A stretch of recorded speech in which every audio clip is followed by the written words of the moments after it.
एक दफा का जिक्र है कि एक गांव में सीनो नाम का एक शख्स रहता था। वो समोसे बेचकर अपनी रोजी कमाता था। उसके बनाए हुए समोसे इतने लजीज थे कि गांव में लोग दूर दराज इलाकों से आते थे। सीनो अपने काम में मेहनती, ईमानदार और खुश अखलाक था।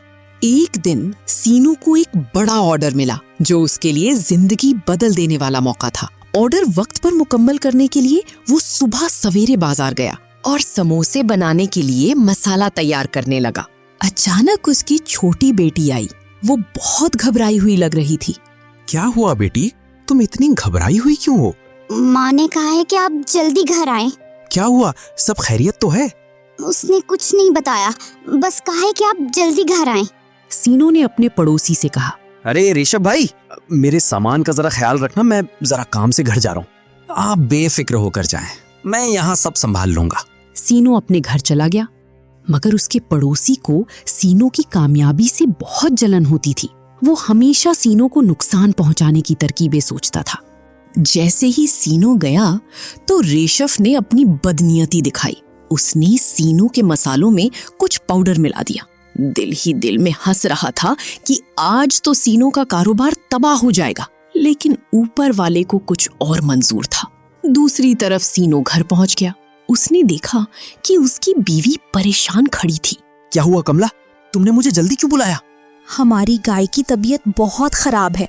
वो बार बार आवाजें निकाल रही है, घास खाने की कोशिश कर रही है लेकिन खा नहीं पा रही। सीनो गाय के पास गया।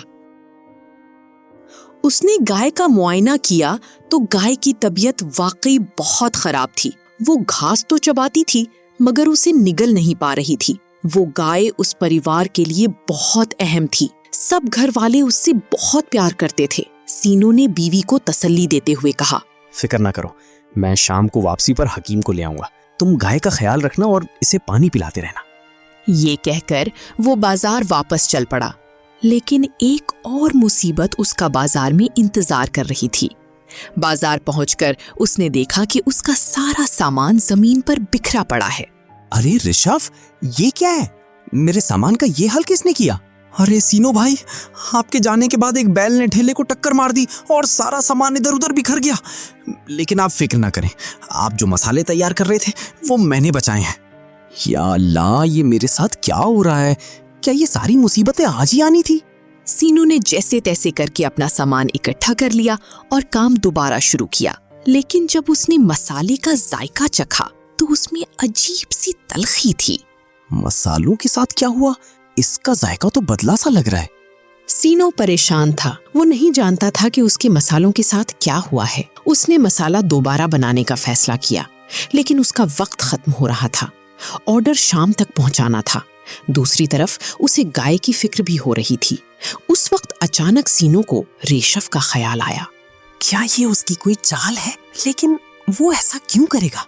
सीनो ने सोचा कि अगर ये ऋषभ का काम है तो मुझे सब्र से काम लेना होगा। वक्त जाया किए बगैर उसने फैसला किया कि मैं नया मसाला तैयार करूंगा और जल्दी से ऑर्डर मुकम्मल करने की कोशिश करूंगा। सीनो ने अपने जज्बे और हुनर पर भरोसा किया और तमाम खराब मसाला फेंक कर नया मसाला तैयार करने लगा। सीनो ने शाम तक खूब मेहनत की और अपना ऑर्डर मुकम्मल कर दिया और सारे समोसे वैसे ही लजीज बने जैसे हमेशा बनते थे। ऑर्डर वक्त पर पहुंच गया। ग्राहक ने समोसों की खूब तारीफ की। सीनो की मेहनत रंग लाई। वापसी पर सीनो हकीम को लेकर घर की तरफ रवाना हुआ। हकीम ने गाय का मुआयना किया और बताया कि इसके गले में एक बड़ा टुकड़ा अटक गया है। मैं आपको कुछ दवाएं देता हूँ, इससे गाय जल्दी ठीक हो जाएगी।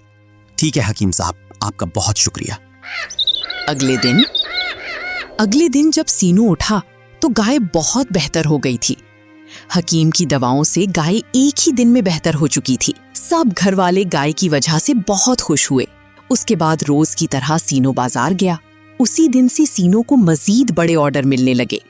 ऋषभ को महसूस हुआ कि हसद से कुछ फायदा नहीं होता। उसने जाकर सीनो को बताया कि मसालों में पाउडर मैंने मिलाया था और सीनो से माफी भी मांग ली। सीनो ने ऋषभ को माफ कर दिया और कहा, हसद और नफरत इंसान को बर्बाद कर देते हैं, लेकिन मेहनत और ईमानदारी हमेशा कामयाबी लाती है। रीशाफ पर सीनो की बातों का बहुत गहरा असर पड़ा।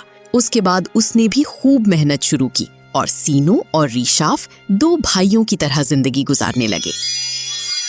तो दोस्तों, आज आपको इस कहानी से क्या सबक मिला? मेहनत, ईमानदारी और सब्र हमेशा कामयाबी का रास्ता दिखाते हैं, जबकि हसद और नफरत इंसान को बर्बाद कर देते हैं। तो दोस्तों, अगर आपको हमारी कहानी अच्छी लगी हो तो इसको लाइक शेयर जरूर करना और मिक्विट यूट्यूब चैनल को सब्सक्राइब करना मत भूलिएगा।